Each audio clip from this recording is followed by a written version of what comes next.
and content. If appearance and essence were the same thing, there'd be no necessity for science. The whole purpose of science is to see the difference between appearance and essence. In other words, the universe is crazy. In fact, it is crazier than we can even imagine. Who would have thought we would have quantum mechanics? Who would have thought we could have dead cats and live cats existing simultaneously? Who would have thought that you could be in many places at the same time? That's called craziness. It's also called modern physics. Yeah, well, I think it's those big questions. Theoretical physicists seem to come up against those throughout their entire careers. That's why I became a theoretical physicist. I wanted to bump up against those big questions. Constantly. And so that's another question I was really interested in, is that I've heard that the majority of theoretical physicists are incredibly spiritual and have a great appreciation for the concept of consciousness and the soul and the universe and where it came from, because these are the questions that they're constantly asking. For yourself, what's your view on life, and where is it? What are we doing when we teleport life, if we ever get to that point? Well, if I knew the answer to life, I would have an inside track up there. Right. As would anybody, yeah. But let me tell you how we physicists view things, right? For example, Einstein was asked the big question, is there a God? Is there a meaning to everything, right? Right. And here's how Einstein answered the question. He said, there really are two kinds of gods. We have to be very scientific. We have to define what you mean by God. If God is the God of intervention, the personal God, the God of prayer, the God that parts the waters, then he had a hard time believing in that. Would God listen to all our prayers for a bicycle for Christmas and smite the Philistines for me, please? Right. He didn't think so. However, he believed in the God of order, harmony, beauty, simplicity, and elegance, the God of Spinoza.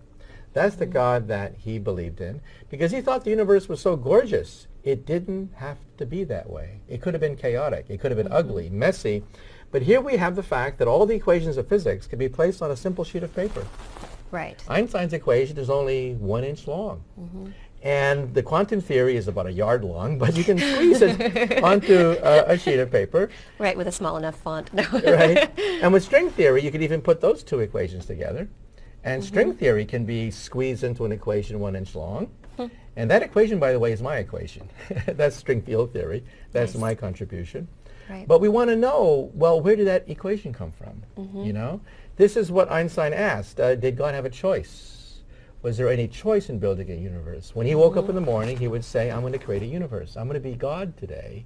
What kind of universe would I create? This is how he created much of his theories. To make science interesting for people. First of all, we are born scientists.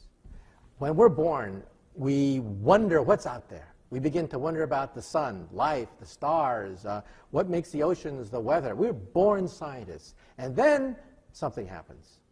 When we hit the danger years of junior high school and high school, that's when it's literally crushed out of us. Those are the worst. Every little flower of curiosity, said Einstein, is crushed by society itself. Because we have to learn all these facts, figures, memorization. We think that memorization is science. And that's not true at all.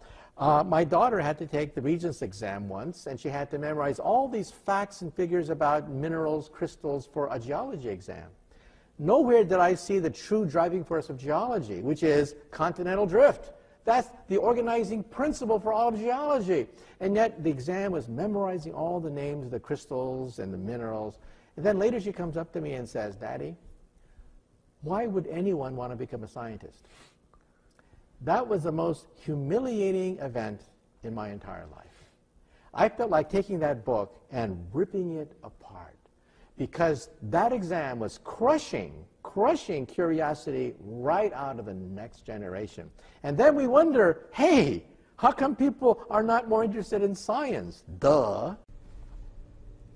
Hi, I'm Kirsten Sanford, and I'm sitting here with Dr. Michio Kaku. Thank you.